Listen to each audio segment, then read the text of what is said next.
Good morning, everybody. I'm gonna welcome our first Future of Technology talk speaker in a moment. But before I do, just a little more context. Last year, I was reflecting with a participant here at this event about this Future of Technology talk series, and he asked me how much the companies pay the Breakthrough Institute to be able to come speak at this event. And I told him that actually we paid Tadeu to come here to speak for us. It's not a pay-for-play thing. The companies that we feature here are companies that I first kind of vet with our research staff. At the beginning of planning this conference every year, I ask our climate energy team, our nuclear team, our food and agriculture team, who are the companies that are sort of interesting and exciting from your perspective? And that's where I first start sort of seeding ideas for this. What distinguishes Boston Metal, who's the first company that we're going to hear from this morning, is that they came sort of strongly recommended by the researchers on my staff, but also by several of the other tech talk speakers who you'll hear from later in this conference. So I've been very excited to hear from Tadeu, our first speaker of the morning. So please join me in welcoming Tadeu to the stage.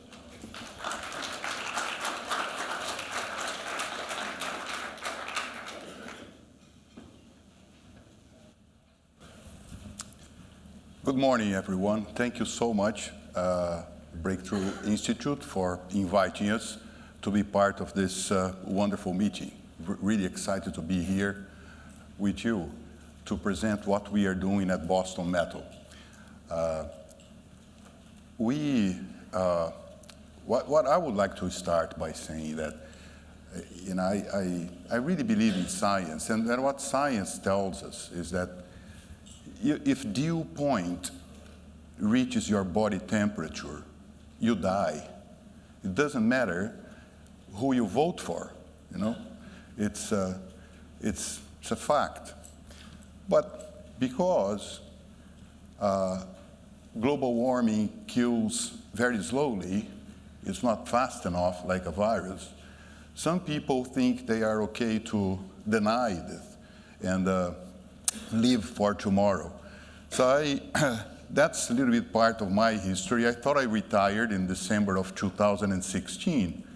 And after a 40-year career in the metals industry, and when I was invited to join Boston Metal and lead the process, I was number 6 then. Today we are 160 after these 6 years. And the argument I used with my wife is I just can't say no to this. That's all. So the beach can wait. And here I am. So it is. We do have a problem. We need to do something about it instead of just, discussing it. And that's why I joined. So what do we do? Steel is responsible for 10% of all the CO2 emissions in the world. There's 2 billion tons of steel manufactured every year. Only 30% is recycled. 70% comes from iron ore. And you need to reduce iron ore, and since the Iron Age, you use coal in order to do that. And for each ton of steel, you emit 2 tons of CO2. That's also science. There's nothing you can do about it. So we were able to convince a very enviable class of partners, syndicate of investors, who are backing us. So we feel very happy and very lucky to be able to deliver the message in order to convince this enviable set of investors.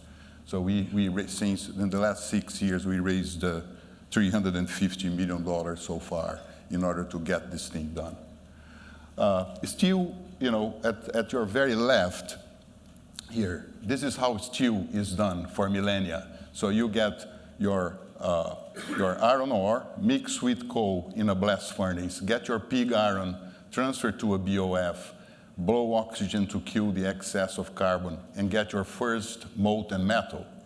Of course, if you have steel and you recycle, it's already steel, so it's 30% of all the steel. You just remelt this thing. That's, in the electric arc furnace, you get your first molten metal. there is a lot being talked about using hydrogen to manufacture steel. This is not going to solve the problem. No, the problem being decarbonizing the steel industry. So hydrogen will not take care of 2 billion tons of steel per year. Because, first of all, where is the green hydrogen? Can you see it? That's the first problem. Second problem is, you need a premium iron ore to use hydrogen in this thing, because everything happens in the solid state. So you got a sponge, so you need a very pure iron ore. Only 3% of all the iron ore available in the world serves the purpose of using this thing. Our process is a one-step process. You add iron ore to an electrolytic cell, pass electricity, and get your molten metal.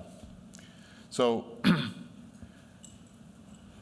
here is, the numbers that I just mentioned to you. Only 3% of all the iron ore available in the world can be used to produce steel using hydrogen when you find green hydrogen. So this ticked box are all sorts of different iron ores that we already tried in our labs. Now, the steel industry is making the pledges to be carbon neutral by 2050. If that's true, they have to eliminate blast furnaces by mid-30s. And our process is the only one that can address the whole market. You can have others. There are lots of background noise in this transition. This thing is not going to happen overnight. There is a transition, and we have to understand that. But at the end, you have iron oxide that you have to reduce. There are 4 ways of doing this. One is using carbon. You don't want that. The other one is using another metal. Impossible. You don't have enough. The third one is hydrogen, which we talked about. It's very limited. Then you have the electrons. You have electricity. That's our process. Now, if you don't believe that electricity will be abundant, reliable, green, and cheap, forget about it. So we don't have a solution. But I guess you will have to forget about lots of other things too, not only green steel. So we are optimistic. We think electricity will be available, abundant, and cheap enough. My new friend Shelley just reminded me yesterday that for those skeptical people, that electricity once was cheap enough to be metered. So I believe in the future it will be free. After all the investment that is being done in fusion and storage and geothermal and all these new things that are being studied. So here it is. Since the Iron Age, we use carbon to reduce the oxide. Now we are going to use electrons. And that's how it works. So you have an electrolytic cell. The cathode is the metal you want, the iron in this case. The anode is the secret sauce here. It's a chrome iron alloy developed at MIT and patented. We have the exclusive rights to use the patent. And then there is an electrolyte, which is a soup of oxides that are more stable than the iron oxide. So what you do is you add iron ore here. It gets dissolved in this, pass electricity, and then the electrons will split the bonds of the least stable oxide, which is the iron oxide. So iron goes to the bottom, and you emit oxygen as a byproduct. So that's how it works. So you collect your iron in the bottom. It's all in the liquid form because the electricity will heat to get everything molten at 1,600 degrees C. And when you have enough, you tap the cell and collect your molten iron.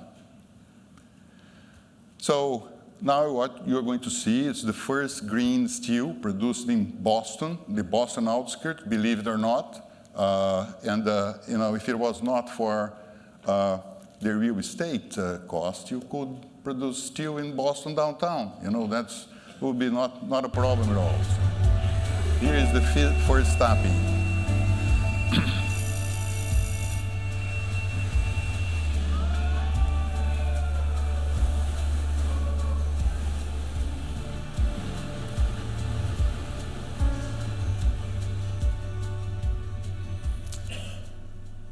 Now, the thing is, we are working now in this pilot that you just saw in order to extend the life of the inert anode in larger scale. So that pilot cell that you saw will serve the purpose to find the modular industrial anode that can be replicated. So as you grow the cell, you don't need to grow the anode. You have 2 levels of modularity in the process, and that's another big thing about the technology. It's modular. If you need more metal, you add more cells. If you need more metal per cell, you add more anodes in the cell. So developing the modular industrial anode solves the problem. So we intend to have the first multi-anode cell running steady next year. From that point on is building the first industrial demonstration, and we expect to be commercial by 2026. Now, the technology is a platform technology, and we can use it, and we are using it, also to recover value from mining waste. And we had a very successful program in Brazil with the company I worked for my previous life for 40 years. And it was a very successful program. So we have lots of knowledge. We formed a very talented group. And in 6 months, we built our first plant in Brazil. And we are starting operations now. So what we're going to do there with this technology, and the company will be revenue next year by doing this, and ramp up very quickly, is we will process slags that are obtained from tin smelting that have niobium and tantalum in them, and they are an environmental problem because they have residual radioactivity as well there, so you have to treat this properly. And we will recover this value from these slags.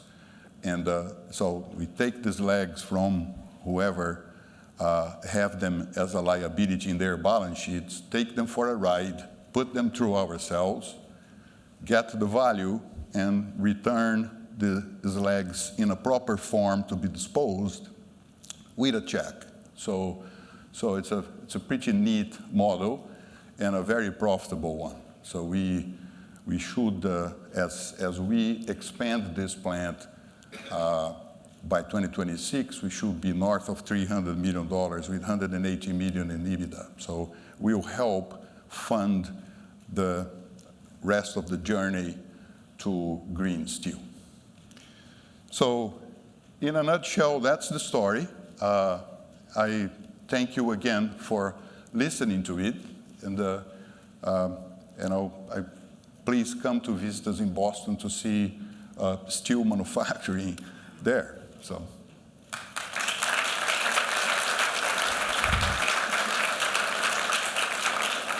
By the way, just a curiosity, the first steel produced in the continent was in Saugus, not far from Boston. So it would be the neatest thing to go full circle now. So that's it. Thank you.